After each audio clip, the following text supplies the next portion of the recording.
पर बात करेंगे दुमका सीट की इसलिए बात करेंगे क्योंकि आज सीता सोरेन और नलिन सोरेन ने नामांकन किया है और सीता सोरेन के लिए यहां जनसभा करने, लोगों से वोट मांगने के लिए स्टार प्रचारक पहुंचे। वहीं नलिन सोरेन के लिए कल्पना सोरेन यहां मोर्चा संभालती हुई नजर आई, बसंत सोरेन पहुंचे। लेकिन इन सब के बीच में एक खास बात जो अभी चर्चा का विषय बनी हुई है, जिस पर सबकी नजरें टिकी हुई हैं, वो थी मुलाकात बसंत सोरेन और सीता सोरेन की, यानी देवर भाभी की ये मुलाकात।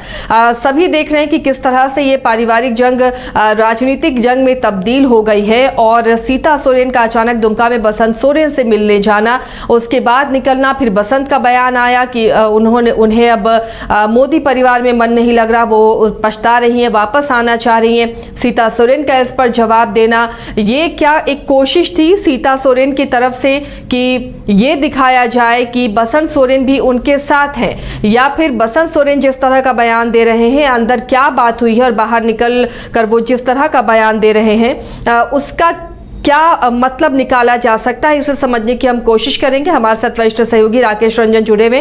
रंजन जी, ये मुलाकात जो देवर भाभी की मुलाकात हुई है, ये सियासी गलियारे को काफी गर्मी दी है इस मुलाकात ने। क्या इस मुलाकात के मायने निकाले जाएं? देखिए, दोनों के बीच में क्या बातचीत हुई ये बताना तो थोड़ा सा मुश्किल है, क्योंकि ये दोनों ही इसे बेहतर तरीके से समझ सकते हैं। हालांकि जब सीता सोरेन गुरुवार को जो है दुमका में खिजुरिया स्थित शिबू सोरेन के आवास पर जाती हैं, तो वहाँ पर बसंत सोरेन भी होते हैं और उनसे उनकी वहाँ पर मुलाकात भी होती है। जब वो बाहर आती हैं तो मीडिया जब उनसे पूछती है तो वो इसे ज़्यादा तुल देते हुए दिखती नहीं हैं। हालांकि जब आज बसंत सोरेन से ये सवाल पूछा गया तो उन्होंने ये बातें ज़रूर कही कि आपसे तो बात हुई होगी, उन्होंने आपको बताया होगा कि वो क्यों आई थी। और फिर इसके बाद वो बताते हैं कि देखिए, हो सकता है कि मोदी परिवार में जो वो गई हैं, शायद वहाँ से वो वापस सोरेन परिवार में आना चाहें। लेकिन बीच में जो ये शायद वर्ड है ना, ये बहुत सारी चीज़ें जो है आपस में कह रहा है और वो इसके ज़रिए बता रहा है कि क्या यही बातें हुई या कुछ और बातें थी, ये बताना फिलवक्त बहुत मुश्किल है। और इसे जो दोनों पक्ष है उसे अपनी अपनी तरह से सोच सकता है। देखिए, ये बात भी जो सीता सोरेन से जब पूछा गया कि बसंत सोरेन ऐसा कह रहे हैं, तो फिर उन्होंने ये बातें कही कि देखिए, ऐसी तो कोई बात हुई नहीं, मुझे पता नहीं वो ऐसी बातें क्यों कह रहे हैं। तो ये जो बातें हुई हैं उससे लगता तो ये है कि दोनों के बीच बातें तो हुई हैं, लेकिन क्या वो घर परिवार तक की बातें थी या फिर उससे बढ़कर राजनीति की भी बात हुई, ये जो एक विषय है ये निश्चित तौर पर जो है दुमका में और झारखंड में चर्चा का विषय तो अब बन ही गया है। अब देखिए, आज जो है दोनों का नॉमिनेशन भी हुआ है। सीता सोरेन ने बीजेपी कैंडिडेट के तौर पर नॉमिनेशन किया है, जबकि दूसरी तरफ अगर आप देखें तो नलिन सोरेन जो है वो जेएमएम के कैंडिडेट के रूप में दुमका से पर्चा भरते हैं और उनके साथ जो है बसंत सोरेन जो है होते हैं। तो एक बात तो है कि दोनों अपने अपने खेमे में थे।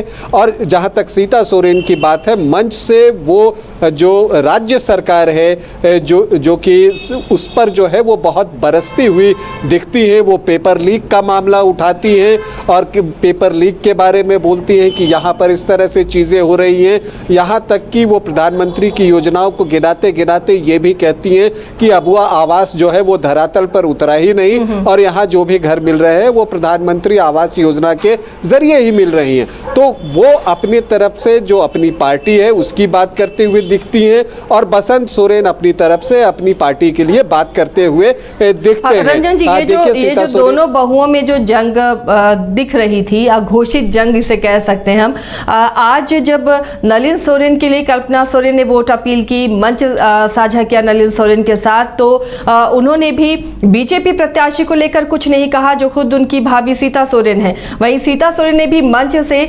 परिवार को लेकर, सोरेन परिवार को लेकर या कल्पना सोरेन या हेमंत सोरेन को लेकर सीधे सीधे कुछ भी नहीं कहा, कोई निशाना नहीं साधा। तो एक तरह से ये जो मुलाकात थी उसके बाद ये डैमेज कंट्रोल की कोशिश हुई है दोनों खेमों से, या फिर कुछ और बात हुई होगी? देखिए, जो राजनीतिज्ञ होते हैं वो हर मौके का अपने अनुसार इस्तेमाल करना जानते हैं और उनसे बेहतर ये बातें कोई नहीं जानता।